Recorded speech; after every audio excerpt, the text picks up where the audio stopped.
નમસ્કાર, GSTV news જોઈ રહ્યા છો આપ। હું છું માનસી। મહત્વપૂર્ણ સમાચારની સાથે શરૂઆત કરીશું। જે સમાચાર હાલમાં મળી રહ્યા છે, ગોધરાની મોટાભાગની હોસ્પિટલોમાં ફાયર સેફટીનો અભાવ જોવા મળ્યો છે। મોટાભાગની હોસ્પિટલો કે જેની અંદર ફાયર સેફટીનો અભાવ છે, ગોધરાની અનેક નામી હોસ્પિટલોની અંદર ફાયર સેફટીની કોઈ જ સુવિધા નથી રાખવામાં આવી। હાલ તો રોગચાળો વકર્યો છે।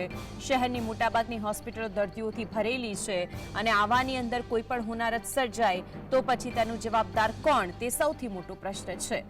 કોઈ પણ જગ્યાએ ફાયર સેફટીના સાધનો નથી, ફાયર સેફટીની બેદરકારી છે। ગોધરાની મોટાભાગની હોસ્પિટલો કે જેમાં ફાયર સેફટીનો અભાવ જોવા મળે છે। હવે પાછી વાતો કરવામાં આવશે, ચર્ચાનું જોર પકડાશે। મહત્વની વાત એ પણ છે કે જો ફાયર સેફટીના સાધનોની તપાસ કરવામાં આવશે તો પછી જે જૂના એક્સપાયર થયેલા ફાયર સેફટીના સાધનો મળી આવશે તો તેના સામે શું કાર્યવાહી થશે કે કેમ, એ પણ એક સવાલ છે। જે હોસ્પિટલોની અંદર દર્દીઓ સારવાર લેવા માટે જતા હોય છે, પરંતુ આપણી સામુ જેવી ઘણી બધી ઘટનાઓ છે કે સારવારની સામે સામે દુર્ઘટનામાં લોકોના મૃત્યુ પણ થઈ ચૂક્યા છે। તો આજે અંગે વધુ માહિતી માટે સંવાદદાતા રવિ જોડાઈ ગયા છે। રવિ, ગોધરાની મોટાભાગની હોસ્પિટલો કે જેમાં ફાયર સેફટીના સાધનો નથી, ફાયર સેફટીનો અભાવ છે, વિગતો શું, કઈ કઈ હોસ્પિટલોના નામ?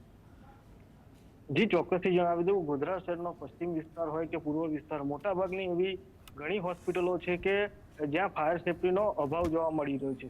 કોઈ પણ પ્રકારની કામગીરી ફાયર વિભાગ દ્વારા કરવામાં આવતી નથી। રાજકોટમાં અગ્નિકાંડ જે રીતે બન્યો હતો ત્યારબાદ જે રીતે મહાનગરો હોય કે શહેર હોય તે તમામ જગ્યાઓ પર ચેકિંગ હાથ ધરાયું હતું અને કેટલાક એકમોને સીલ કરવામાં આવ્યા હતા। ત્યારબાદ આ કામગીરી એકદમ માત્ર ઠંડી પાડી દેવામાં આવી છે। મોટાભાગની એવી હોસ્પિટલો છે કે જ્યાં ફાયર સેફટી છે જ નહીં। હાલ રોગચાળો વકર્યો છે, દર્દીઓથી હોસ્પિટલો ઉભરાઈ રહી છે, ત્યારે જો કોઈ મોટો બનાવ આગનો બને ત્યારે જવાબદાર કોણ, તેને લઈને અનેક પ્રશ્નો ઉભા થયા છે। આ જવાબદારીને લઈને જ્યારે આપ વાત કરી રહ્યા છો રવિ, ત્યારે સૌથી મોટો સવાલ એ છે કે જ્યાં સુધી હાઈકોર્ટ ફટકાર નથી લગાવતી ત્યાં સુધી તંત્ર કામગીરી નથી કરતું।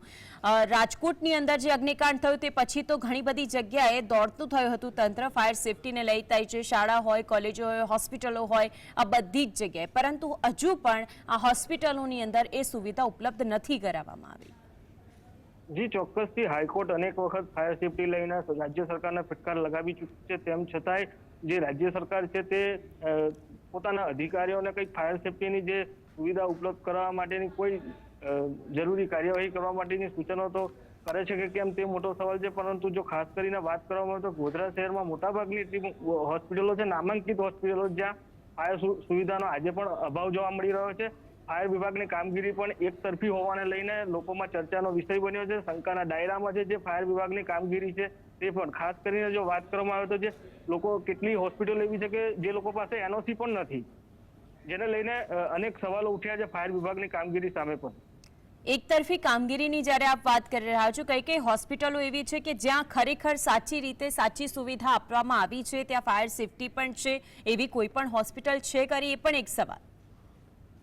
જી ચોક્કસથી ઘણી એવી હોસ્પિટલો છે ગોધરામાં, નથી એવું નથી, પરંતુ મોટાભાગની જે પશ્ચિમ વિસ્તારમાં હોસ્પિટલો છે ને એ વિસ્તાર આખો ભરચક વિસ્તાર છે, લોકોથી સતત ધમધમતો વિસ્તાર છે, ત્યાં ખાસ કરીને કોઈ ફાયર સેફટીની સુવિધાઓ નથી।